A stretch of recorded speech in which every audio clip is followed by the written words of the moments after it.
এতদিনে না শেখ হাসিনার দোষ ছিল। অনকা কোন শেখ হাসিনা আছে দেশে, গ্যাস কই গেল? দেশের পরিস্থিতি এমন কেন? হাইকোর্ট থেকে অনুমতি দেওয়া হয়েছে, দ্বিতীয় বিয়ে করতে প্রথম বিবির অনুমতি লাগবে না। এটা মুসলমানের জন্য সবচেয়ে বড় গজব। ঠিক কিনা বলেন? আপনারা আমার কথা একমত না? আরো জোরে বলেন না, একমত না? আপনি একটা বিয়ে করবেন, আরেকটা বিয়ে করতে পারবেন, এই জন্য অনুমতি লাগবে না। খুশি হয়ে গেছে? খুশি হওয়ার কোনো কারণ? আজকে আপনি যুবক, কালকে হবেন বাবা।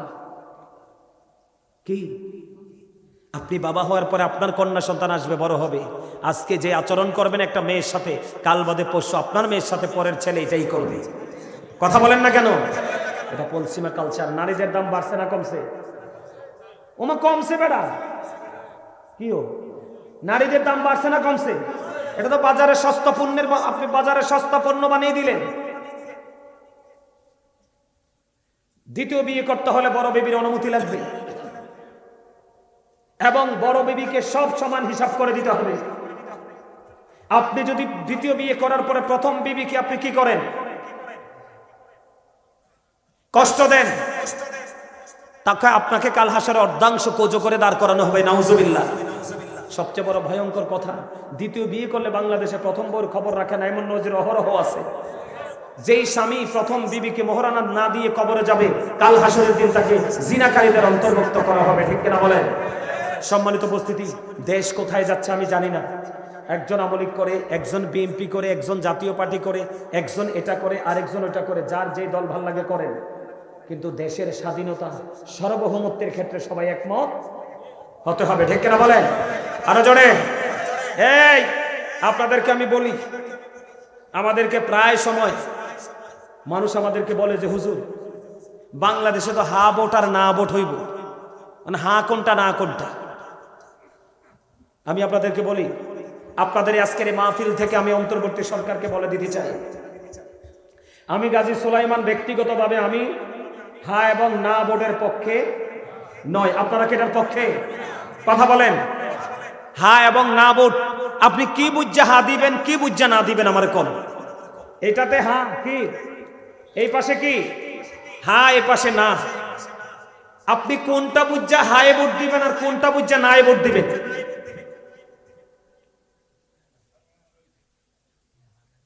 কোন লেখা নাই, পড়া নাই।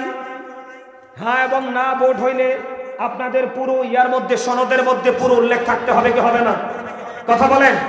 আপনারা বুঝতে হবে না, সারা দেশের মানুষ বুঝতে হবে। কথা বল না কেন? আমি বুঝতে তো হবে না, আপনারা সবাইকে বোঝাতে হবে না? সম্মানিত উপস্থিতি, আমি আমার মনে হয় না দেশে নির্বাচন হবে। আজকে দেখছেন নি ইয়াতে মাতার বাড়িতে কয়লা বিদ্যুৎ কেন্দ্র পুইরা কিন্তু চাই। এতদিনে না শেখ হাসিনার দোষ ছিল? কথা বলেন, এতদিন কার দোষ ছিল? শেখ হাসিনার দোষ ছিল। অনকা কোন শেখ হাসিনা আছে দেশে, গ্যাস কই গেল? দেশের পরিস্থিতি এমন কেন? জিন্দা মানুষকে টাঙ্গাইয়া পোড়াইয়া ফেলা হচ্ছে, কোনো প্রতিক্রিয়া নাই। কত সুন্দর সুন্দর ছেলেদেরকে গুলি করে মারা হচ্ছে, এটার কোনো প্রতিক্রিয়া নাই। এটা কোন দেশ রে ভাই? আপনাকে আমাকে সবাইকে কি হতে হবে? যেই যেই দলে করেন সবাইকে ঘুম ভাঙতে হবে। ঠিক কিনা বলেন? আরে জোরে বলেন। ঘুম ভাঙতে হবে কিনা? আমার দিকে তাকান, ইরানের দিকে তাকায় দেখেন, ভেনিজুয়েলার দিকে তাকায় দেখেন, মিয়ানমারের দিকে তাকায় দেখেন, বাংলাদেশের বর্তমান অবস্থা কি তাকায় দেখেন। দিন যত যাবে বাংলাদেশের অবস্থা ততই খারাপের দিকে যাচ্ছে কিনা? আমরা কি শান্তিতে আছি না অশান্তিতে? এই শান্তি ফিরাতে হলে আমাদেরকে আমাদের অধিকার ফিরিয়ে আনতে হবে। আর ফিরিয়ে আনার জন্য আপনাকে আমাকে সবাইকে ঐক্যবদ্ধ হতে। সম্মানিত উপস্থিতি, ঐক্যবদ্ধ হবেন কেমনি? আমি কি কিছু হেসা কথা কইতাম নি আপনাদের কাছে?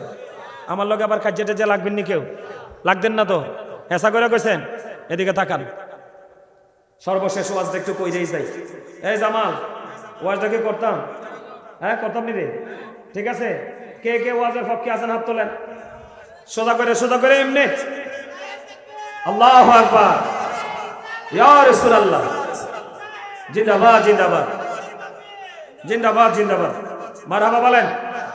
আমি একটু পড়ি, হ্যাঁ দেখে দেখে পড়ি একটু, কারণ আপনাদের জন্য কোনো অসুবিধা না। আর আমার পাশে দা হাফেজ সাহেব আছেন, আছেন না? আমার একটু হেল্প করবেন, হ্যাঁ এদিকে তাকান, যাইয়েন না, ওয়াজ শেষ, এখনই মোনাজাত দিয়ে দিবে। এদিকে তাকান, আল্লাহ রাব্বুল আলামিন কি বলেছে, এদিকে তাকান। সম্মানিত উপস্থিতি, এটা হচ্ছে সূরা আলে ইমরানের 110 নম্বর আয়াত। আমি যেটা তেলাওয়াত করতেছি সূরা আলে ইমরান 110 নম্বর আয়াত। আল্লাহ রাব্বুল আলামিন কি বলছে দেখেন, কুনতুম খায়রা উম্মাতিন উখরিজাত লিন-নাসি তা'মুরুনা বিল মা'রুফি ওয়া তানহাউনা আনিল মুনকার। জোরে বলেন আল্লাহু আকবার। আল্লাহ রাব্বুল আলামিন বলে দিয়েছেন, তোমরা শ্রেষ্ঠ জাতি। তোমাদেরকে সৃষ্টি করা হয়েছে কিসের জন্য? মানব জাতির কল্যাণের জন্য। কিসের জন্য? আবারো বলছি, কুনতুম খায়রা উম্মাতিন উখরিজাত লিন-নাসি তা'মুরুনা বিল মা'রুফি ওয়া তানহাউনা আনিল মুনকার। কে বলেছেন? আল্লাহ। আমরা কি শ্রেষ্ঠ জাতি? আমাদেরকে আল্লাহ সৃষ্টি করেছে মানব জাতির কল্যাণের জন্য। তোমরা সৎ কাজের আদেশ দাও, অসৎ কাজে নিষেধ করো। ঠিক কিনা বলেন? তো আমাদের দেশে যারা আছে, ক্ষমতায় যারা বসে আছে, তারা কি আমাদের শান্তি কামনা করবে না অশান্তি? তারা আমাদের শান্তি রাখছেনি? কথা বলেন, শান্তিতে রাখছেনি? আরো জোরে কর। এটা আল্লাহর কোরআনের কথা না বানানো কথা? তাহলে আমার সত্য বলার দরকার আছে না নাই? এবার আসেন আরেকটা আয়াত পড়ি আমি। এদিকে দেখেন, সম্মানিত উপস্থিতি, এটা হচ্ছে সূরা তাওবা আয়াত নাম্বার 71। আল্লাহ রাব্বুল আলামিন কি বলেছেন, আল মুমিনুনা ওয়াল মুমিনাতু বা'দুহুম আউলিয়া বা'দিন ইয়ামুরুনা বিল মা'রুফ ওয়া ইয়ানহাউনা আনিল মুনকার। জোরে বলেন আল্লাহু আকবার। আল্লাহ রাব্বুল আলামিন বলতেছেন, মুমিন নারী এবং মুমিন পুরুষরা একে অপরের বন্ধু। মুমিন নারী এবং মুমিন পুরুষরা একে অপরের বন্ধু। কেন বন্ধু? তারা একজন আরেকজনকে সৎ কাজের আদেশ দেয়, অসৎ কাজে নিষেধ করে। এখন সৎ এবং অসৎ নিয়ে আমি আজকে কথা বলবো। আমরা হলাম শ্রেষ্ঠ জাতি। আল্লাহ কোরআনে বলেছে, সূরা আলে ইমরান 110 নম্বর আয়াত। আল্লাহ বলেছেন, তোমরা শ্রেষ্ঠ জাতি, তোমাদেরকে মানব জাতির কল্যাণের জন্য সৃষ্টি করা হয়েছে। তোমরা সৎ কাজের আদেশ দাও, অসৎ কাজে তোমরা নিষেধ করো। সম্মানিত উপস্থিতি, এই বর্তমানে অনেক কোরআন হাদিস বিদ্বেষী কাজ হচ্ছে। কেন আমি কথাগুলো বলছি? আপনি একজন অন্যায় করছে, আরেকজন মুখ বুজে সহ্য করেছে, দুজন সমান অপরাধী। অন্যায় করলে কিন্তু তুমি অন্যায়ের প্রতিবাদ করতে হবে। তুমি প্রতিবাদ করতে না পারলে মনে মনে তাকে ঘৃণা হলেও করতে হবে, তারপরও তুমি ইমানদার হিসাবে বিবেচিত হবে। আমার রাসূল বলেছেন, একজন অন্যায় করেছে, আরেকজন প্রশ্ন দিয়েছে, তোমরা তো ওই জাতির মতো, ওই সম্প্রদায়ের মতো। কোন সম্প্রদায়? খেয়াল করেন, নদী নৌকার উপর উঠলো দুইটা দল। কয়টা দল? কথা বলেন। দুইটা দল হয়েছে কেমনে? লটারির মাধ্যমে। তারা জাহাজ বা নৌকা দিয়ে রওনা দিল পানি দিয়ে। এটা দ্বিতীয় দুতলা বিশিষ্ট। কয়তলা বিশিষ্ট? তারা এবং কে দোতলায় থাকবে, কে নিচতলায় থাকবে, লটারির মাধ্যমে কি করা হলো। তখন এক পাটি নিচে, আরেক পাটি উপরে। এখন পানির ব্যবস্থা কোথায়? উপরে। এখন নিচের থেকে বারবার পানির জন্য উপরে যায়। নিচের তারারও কষ্ট হয়, উপরের তারাও বিরক্ত হয়। তো এটা মনে করে, উপরের নিচের তারা যদি মনে করে যে আমরা বারবার উপরে যাওয়ার দরকার কি, আমাদের নিচেই তো পানি, আমরা নৌকাটা একটু ফটো করে দেই। আমার আপনার প্রাণের রাসূল বলেছে, যখন নিচতলার মানুষগুলো সহজে পানি পাওয়ার জন্য নৌকাটা যখন ফুটো করতে যাবে, ওই সময় যদি তুমি তাকে নৌকা ফুটো করা থেকে যদি তাকে না বাঁচাও, তাহলে নিচতলার মানুষও মরবে, দ্বিতীয় তলার মানুষও মরবে। তার কারণ পানি উঠে উঠে পুরো নদীটা, পুরো নৌকাটা পানির নিচে তলিয়ে যাবে। ঢেকেনা বালায়। ঠিক কেউ যখন আল্লাহ রাসূলের বিধানের বাইরে কথা বলবে, আমরা মুসলমান হিসাবে আমরা প্রতিবাদ করব, সে যদি আমার ঘরের লোক হয়। ঠিক কিনা বলেন? আজকে সারা বাংলাদেশের মানুষ কষ্ট পাচ্ছে, গ্যাস নাই। কি জানি একটা উপদেষ্টা বলছে, গ্যাস না থাকলে বলে কি উপাসনি থাকতে কইছে। আপনারা শুনছেন কিনা জানি না। গ্যাস ছাড়া মানুষ চলবে কি করে? গ্রামের মানুষ লাকড়ি দিয়ে খাবে। কথা বলেন। এরপরে বিয়ে কোরআন হাদিসের কোনো তোয়াক্কা নাই, দ্বিতীয় বিয়ে করা যাবে। আবার শুরু হয়েছে কি গণভোট, হ্যাঁ না ভোট। সম্মানিত উপস্থিতি, এদিকে দেখান, আপনি যদি হায়ে ভোট দেন পক্ষে যাবে। এখন কোন পক্ষে যাবে এটা তো আমি জানি না। ঠিক কিনা বলেন? আর না ভোট দিলে সনদ বাতিল। কি না ভোট দিলে কি বাতিল, আর হ্যাঁ ভোট দিলে সংস্কার হইব। কোন সংস্কার হইব? কথা বলেন। কিসের সংস্কার? কিসের সংস্কার হবে? কথা বলেন। একজনে তৈরি করে দিয়ে গেছে, আরেকজন শুধু এখন ভাঙতেছে। এই সংস্কার? আপনি কি সংস্কার করবেন? সনদে সব উল্লেখ করতে হবে, ঠিক কিনা বলেন? কিন্তু অন্য জানা লাগবে না? আপনি যে এখানে যে সিল মারবেন, আপনি জানতে হবে না কিসে সিল মারবেন? সম্মানিত উপস্থিতি, দেশটা কোথায় গেছে আমার দিকে তাকান।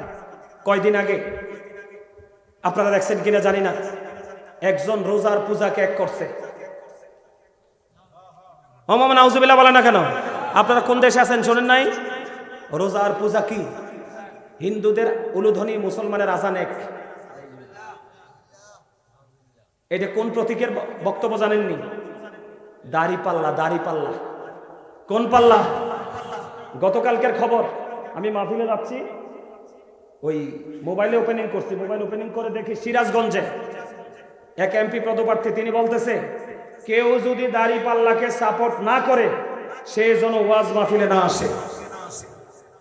তার মানে যে দাড়ি পাল্লাকে ভোট দিবে না, সাপোর্ট দিবে না, সে কিনা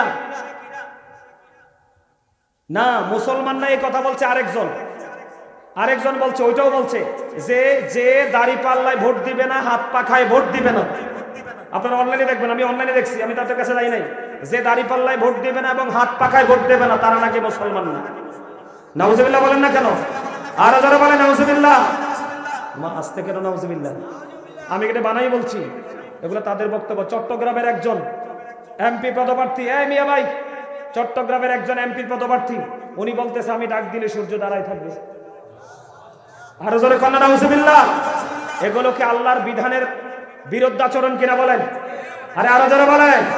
ফেনীতে একজন বলছে মসজিদে যদি রাজনীতি করতে দেওয়া না হয় তাহলে মসজিদে আজান চলবে না, কোরআন তেলাওয়াত চলবে না। নাউজুবিল্লাহ বলেন। কুষ্টিয়ার আরেকজন বলছে দাড়ি পাল্লায় কেউ যদি একটা ভোট দেয়, কয়টা ভোট? দাড়ি পাল্লায় কেউ যদি একটা ভোট দেয়, কয় 18 কোটি মুসলমানের নামাজের সওয়াব পাইব। এগুলো কি আপনি আমি মুসলমান হিসাবে প্রতিবাদ করার দরকার না? আরে ভাই, আপনি রাজনীতি করবেন, ভালো কথা করেন, রাজনীতি ছাড়া তো দেশ টিকানো সম্ভব না। সম্ভব? আপনি রাজনীতি করেন, কোনো সমস্যা নাই, ফিটারে, কিন্তু আপনি আমাদের ধর্মীয় অনুভূতিতে আঘাত করবেন কেন? আপনি মুসলমানের ইমান নিয়ে ছিনিমিনি খেলবেন কেন? আমার কথা কন না কিনলে। যুবক ভাইদের কাছে প্রশ্ন, মুরব্বীরা না, যুবক ভাইরা তোমরা আমাকে উত্তর দিবা। সে নাকি একজন ডক্টর, ফয়জুল হক না কি জানি তার নাম। সে একটা উঠানে মানুষকে কি করতেছে, মানে নির্বাচনী প্রচারণা চালাচ্ছে। সে বলতেছে আপনার জীবনে কোনো নেক আমল আপনি করেন নাই। কি করেন নাই? আপনি শুধু স্মোকিং করতেছেন। কি করতেছেন? আপনি শুধু বিড়ি খাইতেছেন। আপনি বিড়ি খাইতে খাইতে খাইতে খাইতে কাউকে যদি যাইয়া বলেন ভাই তুমি দাড়ি পাল্লাই ভোট দাও, তাইলে নাকি তার জীবনের সব গুনাহ মাফ। কি আজীব ব্যাপার! কোন দেশে আসলাম রে ভাই? আবার কেউ যখন তাদেরকে প্রশ্ন করে টকশোগুলোতে, তাদেরকে যখন কেউ প্রশ্ন করে, হেরা যারা মানে সিনিয়র নেতারা আছে, ওরা কি বলে, কই এটা তার ব্যক্তিগত মতামত। ওমা, এটাতে আরো বেশি কিসকিরি। তো এটা যদি তার ব্যক্তিগত মতামত হয়, অভিমত হয়, তাইলে তুমি দল থেকে এত বড় দায়িত্ব দিয়ে রেখেছো কেন? ঠিক না বলে? আরো জোরে। আমার কথা আপনারা একমত হইতে পারছেন না, আমার কথা রাগ হইতেছে। এডি সব দিয়ে একটাও বানাইয়া কইছি না, সব দিয়ে অনলাইনে আছে। এখন আমরা কি করব? প্রতিবাদ করতে হবে, প্রতিহত করতে হবে। এগুলোকে আমরা বিশ্বাস, এগুলোকে বিশ্বাস করলে ইমানও শেষ। গত 2 দিন আগে চট্টগ্রামে এক হ্যাবসখানা পুরো ভেঙে ফেলছে। একবারে বাচ্চাদেরকে মসজিদ থেকে পিটাইয়ে, মাদ্রাসা থেকে ছোট ছোট বাচ্চাদেরকে পিটাইয়ে বের করে দিছে। বের করে মাদ্রাসাটাকে কোবাইয়া একবারে তুচ্ছ নুচ্ছ করে ফেলছে। এবং আল্লাহর ওলির নাকি এক খানকা ছিল, খানকাটাও ভেঙে ফেলছে। এরা তো এখনো ক্ষমতায় আসে নাই। এ দেশ কি তাদের? কথা বলেন না। আমার, আপনার, আমাদের সবার না। এই যে দেখেন, আপনাদেরকে মনে করে দেই, শেখ হাসিনা নামার পরে কি পরিমাণ মাজার ভাঙছে বাংলাদেশে। কন্ত আমার কথা কয় না। আরে মাজার ভাঙছে কিনা? লাশ তুল্লা পোড়াইছে কিনা? লাশের বিচার কি আপনি আমি করবো না আল্লাহ করবে? সে যদি অন্যায় করে আমরা আগেই বিচার করব, মামলা দিব, পুলিশকে দিব। ঢেকেরা বলেন। সম্মানিত উপস্থিতি, অন্যায়, অপরাধ, জুলুম শুধু বাড়তেছে তো বাড়তেছে। এই জন্য আমাদের সবাইকে কি করতে হবে? মুসলমান হিসাবে আমাদের দেশকে টিকাতে হলে আমাদের সবাইকে সচেতন হতে হবে। ঠিক না বলেন? এই কারণে এগুলো হচ্ছে কেন? ইসলাম, ইসলামী গান, ধর্মীয় গান না থাকার কারণে শুধুমাত্র পৃথিবীর লোভে, ক্ষমতার চেয়ার লোভে, ঠিক কিনা বলেন? আরো জোরে, শুধু কিসের লোভে? ক্ষমতার লোভে না? আরো জোরে বলেন। আল্লাহ কি বলেছেন?